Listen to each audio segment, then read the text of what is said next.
Chapter 7. After this, Jesus went around in Galilee. He did not want to go about in Judea because the Jewish leaders there were looking for a way to kill him. But when the Jewish festival of tabernacles was near, Jesus' brothers said to him, "Leave Galilee and go to Judea, so that your disciples there may see the works you do. No one who wants to become a public figure acts in secret. Since you are doing these things, show yourself to the world." For even his own brothers did not believe in him. Therefore Jesus told them, "My time is not yet here. For you, any time will do. The world cannot hate you, but it hates me, because I testify that its works are evil. You go to the festival. I am not going up to this festival, because my time has not yet fully come." After he had said this, he stayed in Galilee. However, after his brothers had left for the festival, he went also, not publicly, but in secret.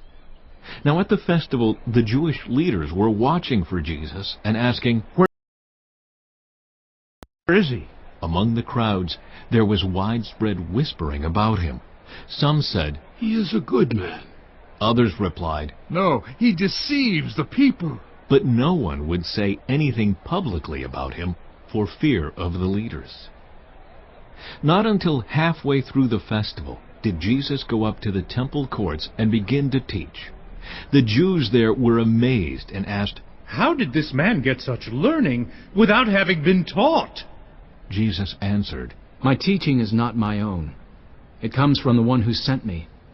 Anyone who chooses to do the will of God will find out whether my teaching comes from God or whether I speak on my own.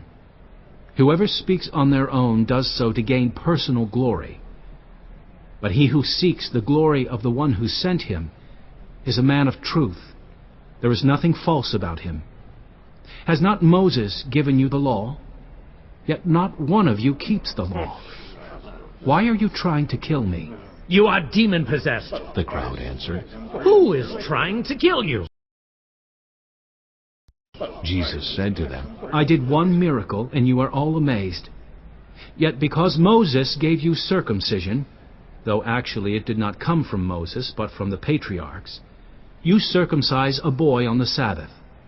Now, if a boy can be circumcised on the Sabbath so that the law of Moses may not be broken, why are you angry with me for healing a man's whole body on the Sabbath? Stop judging by mere appearances, but instead judge correctly."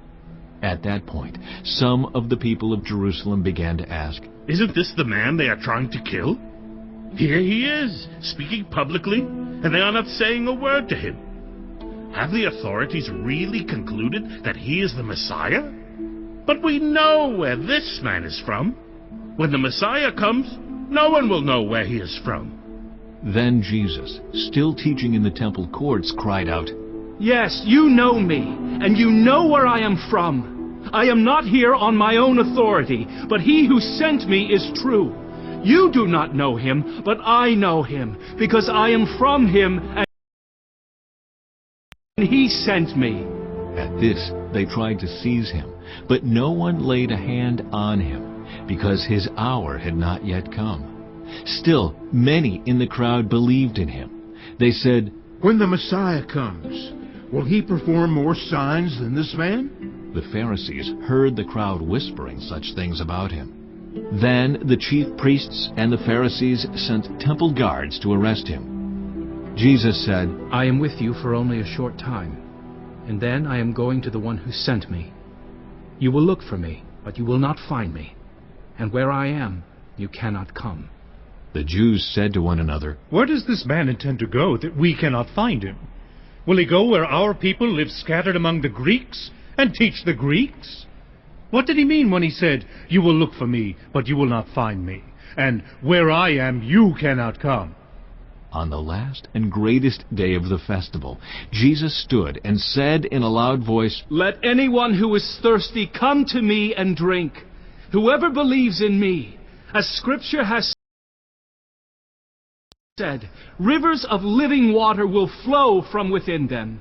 By this he meant the Spirit, whom those who believed in him were later to receive. Up to that time, the Spirit had not been given, since Jesus had not yet been glorified.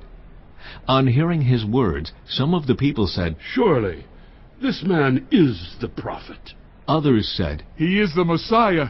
Still others asked, How can the Messiah come from Galilee? Does not Scripture say that the Messiah will come from David's descendants and from Bethlehem, the town where David lived? Thus, the people were divided because of Jesus. Some wanted to seize him, but no one laid a hand on him. Finally, the temple guards went back to the chief priests and the Pharisees, who asked them, "Why didn't you bring him in?" No one ever spoke the way this man does. The guards replied. "You mean he has deceived you also?" The Pharisees retorted. "Have any of the rulers or of the Pharisees believed in him?" "No, but this mob that knows nothing of the law, there is a curse on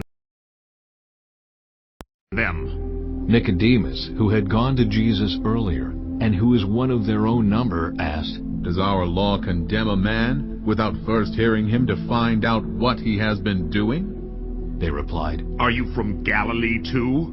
Look into it, and you will find that a prophet does not come out of Galilee."